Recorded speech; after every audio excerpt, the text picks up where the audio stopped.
My name is Connor Frostridge. I am 7 years old, and I work as a winter survival instructor for the White Mountain National Forest, teaching advanced snow camping techniques to experienced outdoor enthusiasts who want to master winter camping in New Hampshire's most challenging alpine environment, where I've learned that some snow caves become supernatural traps that prevent escape even when survival depends on immediate evacuation.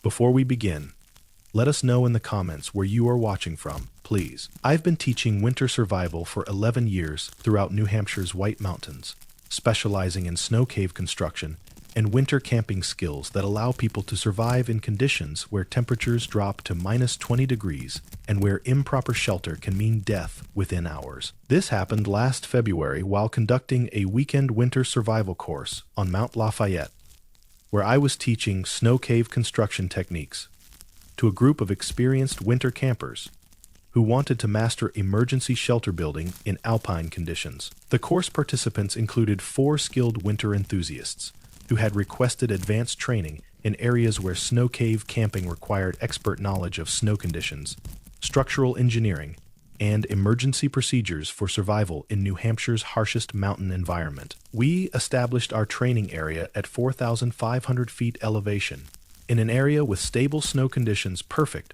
for demonstrating proper snow cave construction techniques that could save lives during winter emergencies in the White Mountains. Around 2 p.m., while supervising construction of practice snow caves, we began experiencing weather conditions that created optimal learning opportunities for emergency shelter building, but that also introduced factors that made our training exercise more challenging. Light snowfall and moderate winds provided realistic conditions for practicing snow cave construction under circumstances that would mirror actual emergency situations where survival shelter must be built quickly and efficiently during deteriorating weather. Me students worked in pairs to construct individual snow caves using techniques I had developed over 11 years of winter survival instruction, with each shelter designed to accommodate 2 people safely during extended winter camping periods. Around 4 p.m., Mark Stevens and Lisa Rodriguez completed construction of their snow cave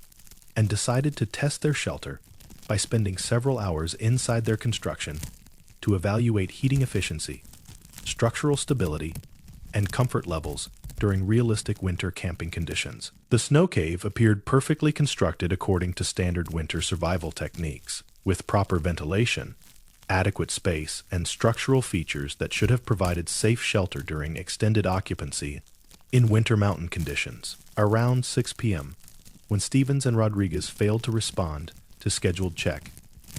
In calls, I began investigating their snow cave to ensure they weren't experiencing hypothermia, carbon dioxide buildup, or structural collapse that could create life-threatening emergencies.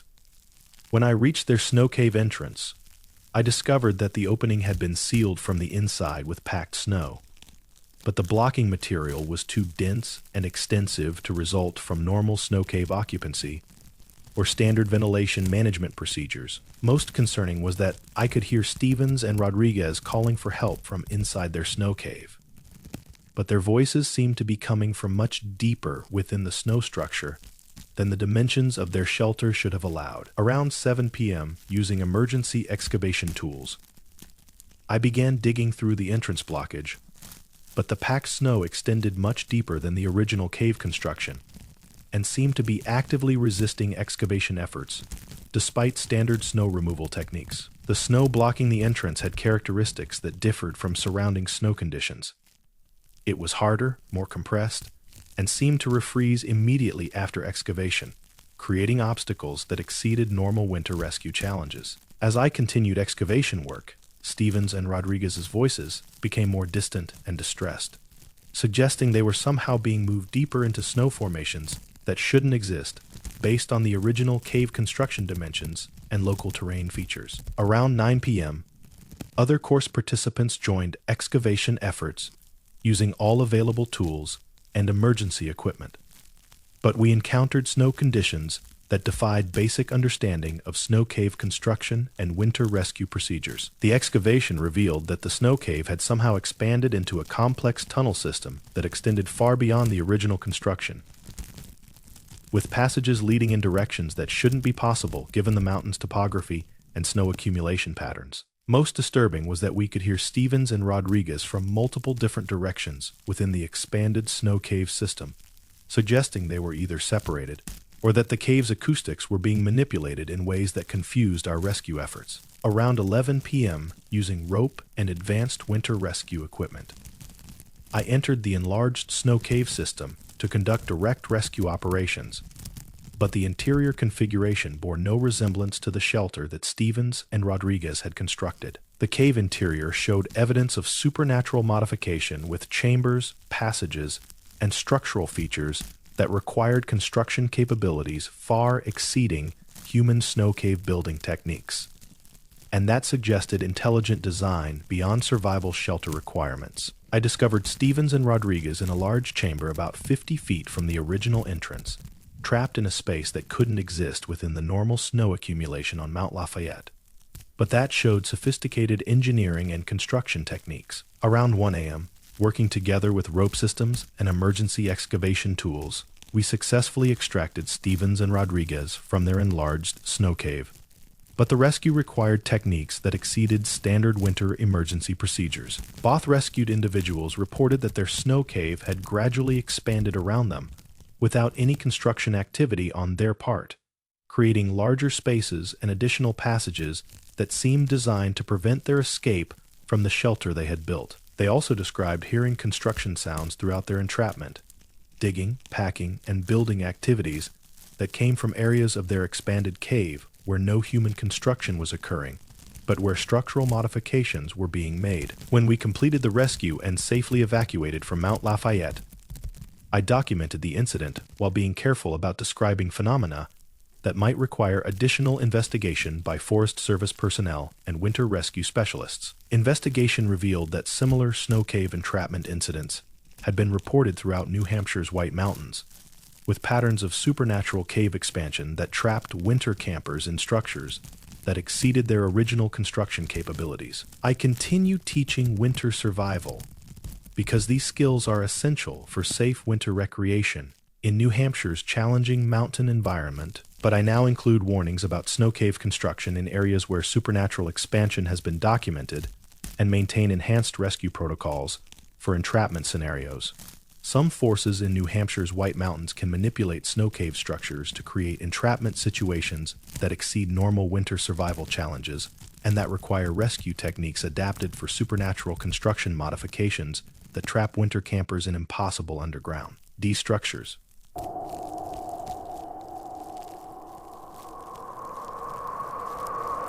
My name is Sierra Alpinist.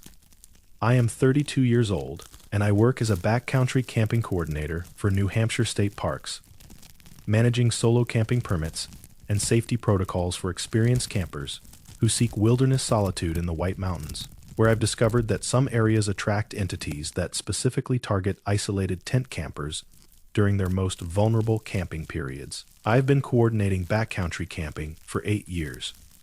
Throughout New Hampshire's wilderness areas, specializing in solo camping safety and emergency response for individual campers who face unique risks when camping alone in remote mountain environments. This happened last September while monitoring solo camping activities in the Pemigewasset Wilderness, where I was investigating reports of harassment and safety incidents involving experienced solo campers who had obtained proper permits for wilderness tent camping in designated backcountry areas. The Pemigewasset Wilderness encompasses 45,000 acres of pristine mountain forest, where solo camping provides opportunities for deep wilderness solitude, but where isolation also creates vulnerabilities for individual campers who face emergencies without immediate assistance from other campers. Recent incident reports suggested that solo tent campers in certain areas were experiencing systematic harassment that exceeded normal wildlife encounters, and that seemed specifically designed to target individuals camping alone in remote wilderness locations. Around 3 p.m., I hiked into the Boncliffe Trail area to investigate the campsite where Janet Miller, an experienced solo camper, had reported aggressive stalking behavior during her permitted 3-day wilderness camping expedition. Miller was a skilled backcountry camper with over 15 years of solo camping experience, who understood wilderness safety protocols and who had specifically chosen isolated camping locations to experience the solitude that solo camping provides in New Hampshire's pristine wilderness areas. According to Miller's incident report, the harassment had begun her first night when something began circling her tent with deliberate footsteps that demonstrated obvious intelligence and predatory interest in her isolated camping situation. Around 5 p.m., while examining Miller's described campsite, I discovered physical evidence that confirmed her account of systematic stalking by entities that possessed capabilities exceeding normal wildlife behavior, and that specifically targeted solo tent campers. Footprints around the camping area showed movement patterns that indicated coordinated surveillance of Miller's tent from multiple positions,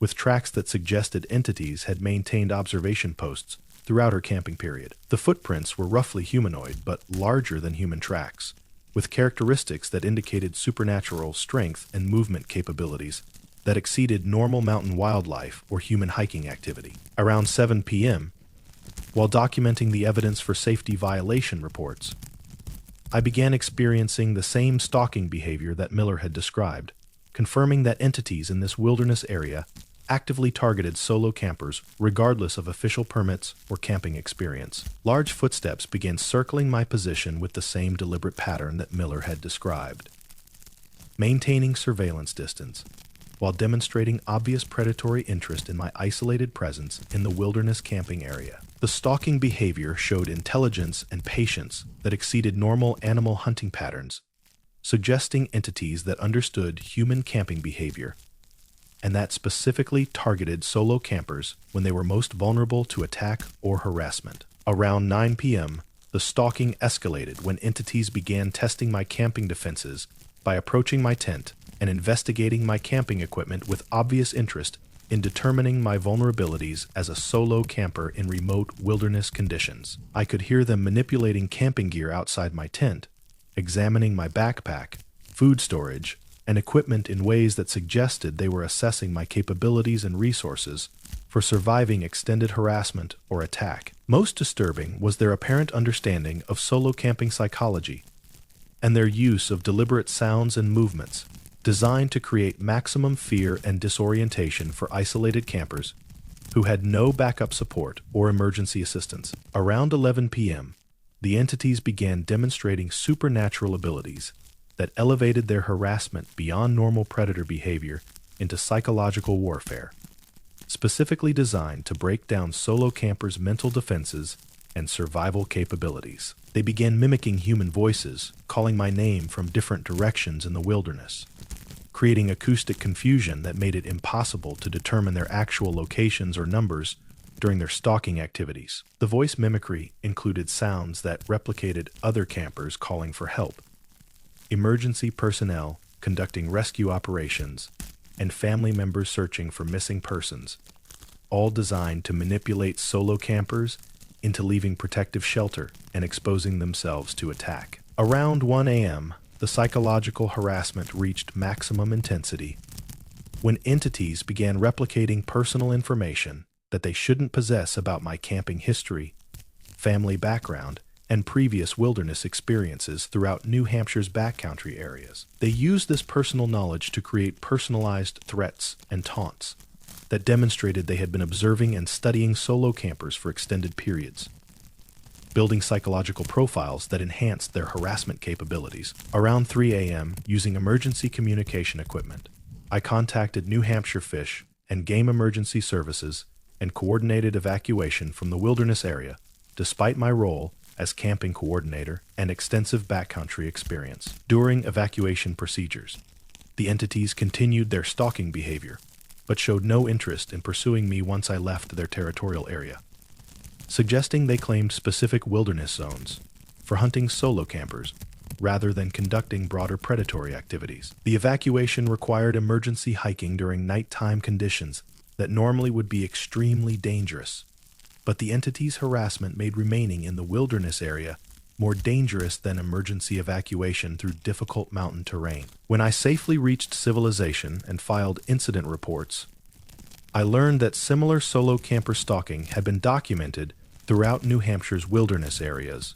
with consistent patterns of entity harassment that specifically targeted individual campers during isolated wilderness experiences. Investigation revealed that solo camping incidents occurred most frequently in areas where terrain provided optimal conditions for stalking, and where emergency assistance would be delayed by distance and communication limitations that characterize backcountry wilderness areas. Traditional knowledge from local communities included warnings about wilderness areas where solo travel was considered dangerous due to entities that hunted individual travelers, particularly during camping activities that required extended periods of vulnerability during sleep and camp maintenance. I continue coordinating backcountry camping because wilderness solitude provides important psychological and spiritual benefits for experienced outdoor enthusiasts. But I now include enhanced safety warnings for solo camping and maintain emergency response protocols for supernatural stalking incidents. Current solo camping permits include restrictions on certain wilderness areas where entity harassment has been documented, requirements for enhanced communication equipment, and recommendations for group camping alternatives in locations where solo camping safety cannot be guaranteed. Some entities in New Hampshire's wilderness areas have developed sophisticated hunting techniques specifically designed to target solo tent campers through coordinated stalking, psychological warfare, and supernatural capabilities that make solo wilderness camping far more dangerous than normal backcountry safety considerations would suggest.